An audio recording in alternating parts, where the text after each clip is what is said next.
Chicago, a city with an illustrious history, from being a jazz mecca to an industrial powerhouse. However, beneath the surface of this dynamic city lies a grim reality: the battle of the street gangs.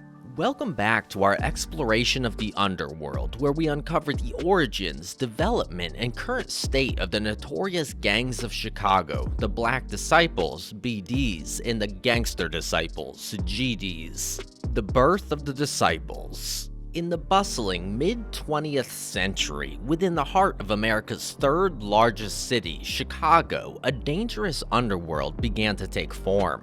It was during this period that two of the city's most notorious street gangs were conceived, gaining a terrifying reputation for violence and crime. The Black Disciples emerged as a fierce force in the urban landscape.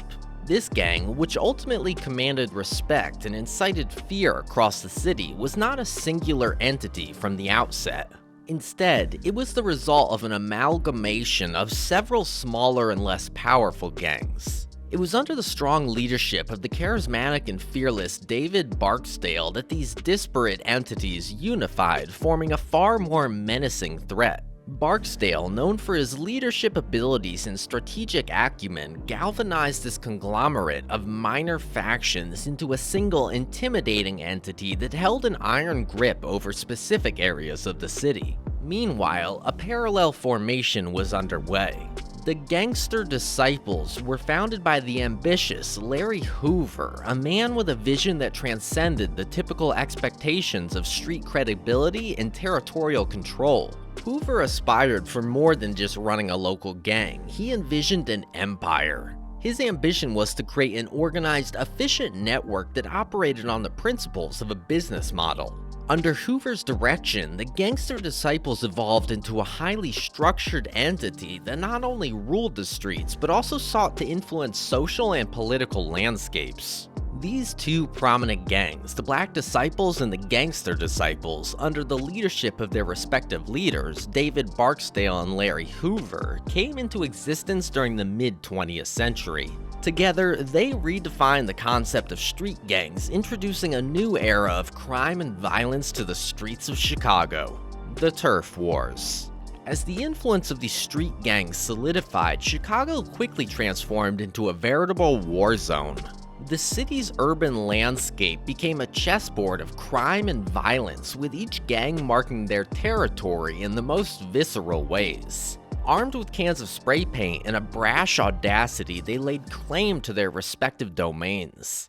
Brick walls and alleyways became murals of intimidation, showcasing their power, while sniper posts ominously crowned rooftops, adding an ever-present sense of dread.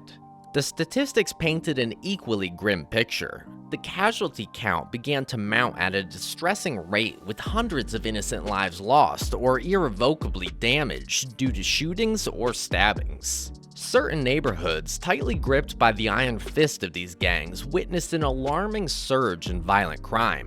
8 in every 100 people were subjected to such brutality, a shocking number that outpaced the national average. The once vibrant city was now gripped by a relentless undercurrent of fear and violence. It was a grim reality that had taken root, one that few other cities could fathom, let alone face. Streets that once echoed with the sounds of jazz and laughter now resonated with the cries of victims and the eerie silence of a population living in constant fear. The rapid transformation of Chicago into a battleground underscored the horrifying influence of the Black Disciples and Gangster Disciples, a chilling testament to their reign of terror. The drug empire and violence. As the gangs' grasp over Chicago solidified, they delved deeper into the shadowy world of illegal enterprises. The Black Disciples and the Gangster Disciples initiated a potent trade of illicit substances, primarily pushing heroin substitutes.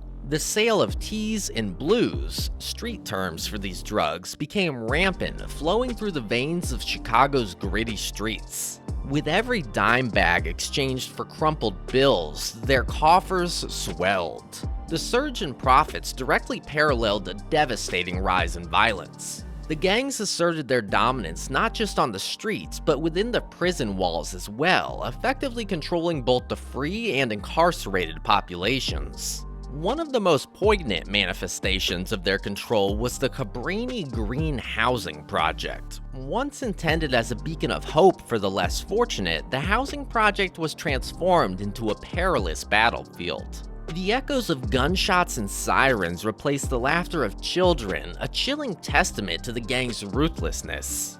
The Gang Wars. The decade of the 90s in Chicago was characterized by the merciless violence of gang warfare. Drive-by shootings became an eerie norm, the revving engines and ensuing hail of bullets turning city streets into battlegrounds. These acts of brutality often sparked vicious cycles of revenge, leading to a tit-for-tat escalation that claimed countless lives. Amidst the turmoil, leaders like Larry Hoover made attempts to reinvent their image. Yet, their reputations were marred by the incessant accumulation of criminal charges. Regardless of these legal battles, the gang operations continued to thrive, seemingly unaffected by the personal predicaments of their leaders. While the city was caught in the crossfire of the ongoing war, these gangs managed to solidify their grip over the city's underworld economy. They orchestrated sophisticated crack cocaine operations, coordinating the distribution of the addictive substance with a chilling efficiency. The immense profits from these operations, estimated to be millions of dollars each year, fueled their dominance and deepened the roots of the gangs in Chicago's socio-economic fabric. The fall of gang leaders. All empires, even those of shadowy underworld operations, have their inevitable downfall. By the closing years of the 90s, law enforcement agencies had managed to capture several high-ranking members from both the Black Disciples and Gangster Disciples. These arrests did not only weaken the gangs, but also caused upheaval within their internal structures. Without the guidance of their leaders, the once unified crews found themselves grappling with uncertainty. The rigid hierarchies that had ensured discipline and order within the gangs started to crumble, and their unity began to falter. In place of the large, well-organized gangs that once ruled the streets, smaller, less centralized street sets began to emerge. These splinter groups, driven by desperation and a struggle for power, only added to the chaos. The lack of a central authority led to more erratic behavior, with each set trying to assert its dominance. The gangs, once fearsome behemoths of organized crime, now seemed like fragmented shadows of their former selves, still dangerous but significantly less coordinated. A new generation of gang warfare. The dawn of a new era came with a shift in the dynamics of Chicago's gang culture. The successors of the old guard didn't adhere to the alliances and rules set by their predecessors. Instead, they fostered the localized feuds, often clashing over petty disagreements and territorial disputes. This new breed of gangsters revamped the very definition of gang warfare, incorporating technology and popular culture into their battles. Instead of being restrained to the shadows, they brought their feuds into the public eye through a new medium: music. They utilized their lyrics as weapons to attack, belittle, and provoke their rivals. Songs filled with jabs and insults became commonplace, each released track further igniting the existing tensions. Despite the brutal reality of this lifestyle, an unexpected outcome was born out of it. Many of these gangsters managed to carve out successful careers in the music industry. They used their lived experiences to create raw, gritty music that resonated with listeners worldwide.